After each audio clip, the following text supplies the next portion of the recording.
Hello, band parents. I just wanted to talk to you about something that we band directors refer to as an instrument-shaped object. Um, so, when it comes time to purchase the first instrument, um, it can be a little scary. It can be a financial burden. You're not really sure if your child is going to stick with it. You're not certain what to get. That's the scary part. I mean, how much are you supposed to spend? What's the what's a fair price to pay without going all in when your child's 12 or 11? Um, so I wanted to just let you know about what I would do, especially if I was, thinking from my wearing my parent hat and having my band director hat on as well.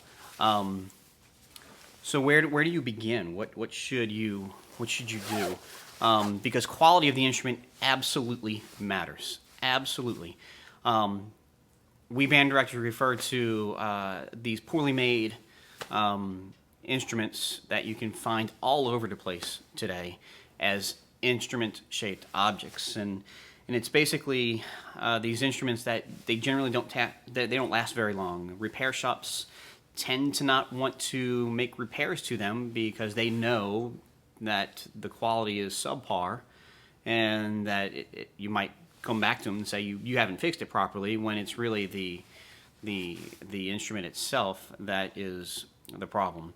So what do you do when you're looking for an instrument for your child, but you're not wanting to shell out $1,000 for a new instrument that when you don't know that your child is going to be playing in 6 months? I suggest a few things. First off, I would avoid the too good to be true offers that you're going to see around the internet. If you see a brand new, pretty much anything for $60, $75, $100, brand new, I'm very doubtful that instrument's going to last for very long. I know what your thought is. Well, I just need it to make it to the end of the year, and if he's still interested or she's still interested, then we'll go ahead and go all in at that point in time. Here's the problem with that. Those instruments typically are a struggle to play. You're going to find videos on the internet of professionals taking these inexpensive instruments and making them sound really nice, but they're professionals. You'll also notice on most of those videos that those professional musicians are having to tweak the instruments to make them play. There's a pretty popular one about the flute, and they take a inexpensive flute right out of the box, and they are actually having to, I happen to have a flute here, they're actually having to kind of align things. I think they have a problem with the foot joint, or maybe it's the head joints, and they're having to bend some things into place. Do you want your 10-year-old doing that? I wouldn't myself. So they're having to tweak it to get it into playing condition. And those more expensive instruments, they've already had that done. They've gone through that process. So what do you do? I suggest a couple of things. Rent is a good option. If you have a store in town, if you happen to live in a place where there's a store that you can go to rent the instrument, especially if they have a rent-to-own program. Most of those stores are going to be working with your band director, but I would venture to say that most of these stores are going to be renting out name brand quality instruments. The other option is to look for used and find the name brand that you would like to get, and then look for a used one, maybe on Amazon or at different places online. There's lots of places that you can find that sell used instruments that are refurbished. That is another option. Most of those options are quite a bit, or not even quite a bit. They're more than what you're going to find on the low cost on the Amazon sites stuff. And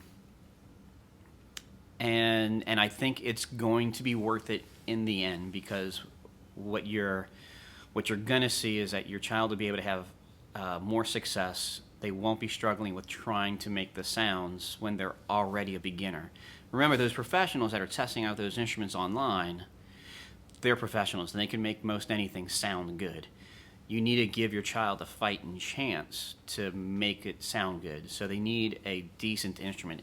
Does not mean that you have to go out and spend an arm and a leg, but a good quality brand instrument that's maybe used and refurbished or rented from a store is the best way to handle that first year. And then once you're sure that your child is going to continue on, then the investment is worth it. And never forget that when you do invest in an instrument, it's a investment that you can get back. So if you purchase a good new instrument, your child plays it through high school, you're going to be able to sell it and get some of your money back. And so oftentimes the money that you're getting back in the end is worth doing that.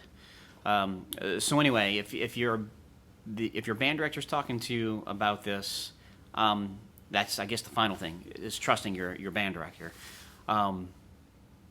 Make sure that you check with them and let them tell you what instruments, what brands specifically, sorry, not instruments, but what brands are best, because there are some brands that are better than others. My rule of thumb is if it's on Amazon, it's probably not going to be what you want to go with.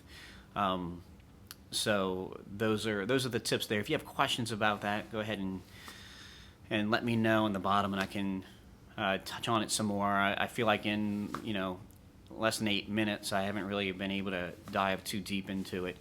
But I would love to be able to help you further. And I don't want people wasting money on instruments that aren't going to get their child excited about playing music, which is why that we're doing it. That's why the band director is doing it. That's what you want for your child.